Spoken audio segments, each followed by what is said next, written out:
চট্টগ্রাম কক্সবাজার রুটে special train বন্ধের সিদ্ধান্তে ক্ষোভে ফুঁসছে দুই অঞ্চলের মানুষ। লাভজনক হওয়ার পরও বন্ধের নেপথ্যে ষড়যন্ত্র বৈষম্যকে দুষছেন তারা। ট্রেন চালু না রাখলে রেলপথ বন্ধ সহ কঠোর কর্মসূচির হুঁশিয়ারি দিয়েছে নাগরিক সমাজ।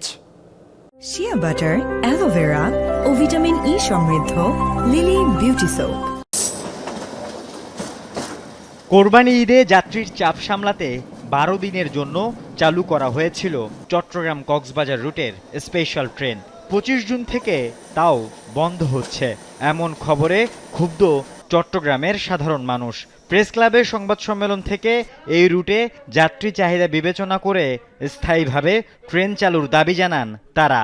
তা না হলে রেললাইন বন্ধ সহ কঠোর কর্মসূচির হুমকি দেন। রেগুলার ট্রেন হিসেবে চালু থাকবে, অন্যথায় ঢাকা থেকে যে পর্যটন এক্সপ্রেস এবং কক্সবাজার এক্সপ্রেস আসছে সেগুলো আমরা বন্ধ করে দিতে প্রস্তুত থাকব। ভিতরে একটি ষড়যন্ত্র চলছে এবং আমরা বৃহত্তর আন্দোলনের দিকে ধাবিত হব। চট্টগ্রামের প্রতি সবসময় বিমাতা সুলভ আচরণ হচ্ছে, আমরা চট্টগ্রামের জনগণ সেটা হতে দিব না। দোহাজারী থেকে কক্সবাজার পর্যন্ত নতুন রেল লাইন হয়েছে, অথচ চট্টগ্রামের মানুষ যাতায়াতের সুযোগ পাচ্ছে না। এ নিয়ে ক্ষুব্ধ সবাই।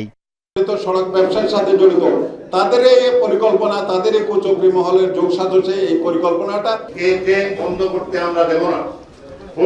ট্রেন চলতেছে, এই ট্রেন চলবে। এমপি সাহেবরা কি করেন আর স্থানীয় প্রতিনিধিরা কি করেন আমি ঠিক বুঝি না।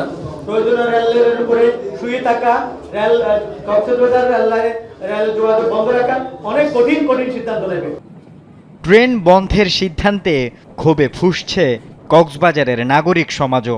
ষড়যন্ত্র ঠেকাতে রাজপথে আন্দোলনের ঘোষণা দিয়েছেন তারা।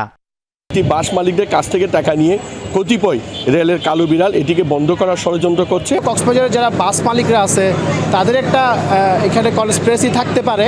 ঘুষ খাওয়ার কারণে আমরা আজকে এই সুযোগ সুবিধা থেকে বঞ্চিত হচ্ছি। যদি বন্ধ হয় তাহলে আমরা কক্সবাজারে কঠোর কর্মসূচি দিতে বাধ্য হব। রেল যদি চট্টগ্রাম কক্সবাজার যদি চালু না হয় তাহলে আমরা পরে রেল লাইন বন্ধ করে দেওয়ার জন্য আন্দোলন যাব। আল আমিন শিকদার, যমুনা নিউজ।